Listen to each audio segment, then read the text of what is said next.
तुमचं नाव सांगा स्वाती नंदकुमार रुमाले. जरा मोठ्यानं. स्वाती नंदकुमार रुमाले. बरं. तुम्हाला काय त्रास होतं यापूर्वी? शुगर होती भरपूर. बरं. शुगरचा त्रास काय होता? काय वाढायचीच जास्त. मग काम करताना अशक्तपणा, विकनेस? यायचा.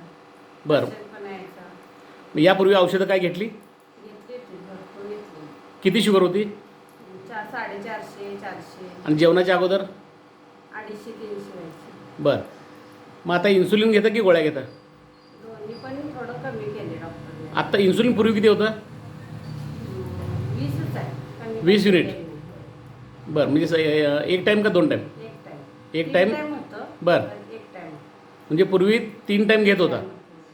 बरं. मग आता आपलं अँटॉक्स डी आणि अँटॉक्स टी तुम्ही चालू केलं. तुमच्या हातात आहे तेच ना? हां. अँटॉक्स डी आणि अँटॉक्स टी. मग हे चालू केल्यापासून काय फरक पडला? एकदम कमी आली. जेवणाच्या अगोदरची 90 आहे आता आणि जेवणानंतरची 190 आहे. 190 आहे. म्हणजे यापूर्वी जी होती ती जेवणाच्या आधी 250 होती होय.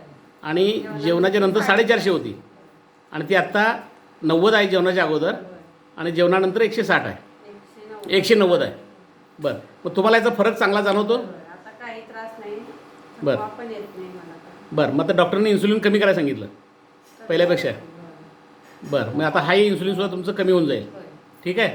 म्हणजे औषधापासून तुम्ही समाधानी आहात? आहे. एकच महिना झाला. हे आता दुसरा महिना आहे औषध. बरं. रुमाल साहेब, तुम्हाला काय सांगता येईल? औषध चांगलं आहे, कसं वाटतं तुम्हाला? एकदम बेस्ट आहे. सगळीकडे प्रयत्न केले, सगळ्या दवाखान्यावर सगळ्या डॉक्टरला भेटलो. बरं. काय कमी झालं नव्हतं, पण आता अगदी एक दिवस आहे. अँटोडी आणि अँटोस्टिक घेतल्यापासून हां. पूर्ण कव्हर आलं. ओके. 2 महिन्यात पूर्ण कव्हर आलं. आणि आता आम्ही कॉलेज पण सगळे सांगायला चालू केले की जेव्हा शुगर आहे हां. अँटोस्टिक आणि अँटोस्टिक घ्यायचा ना.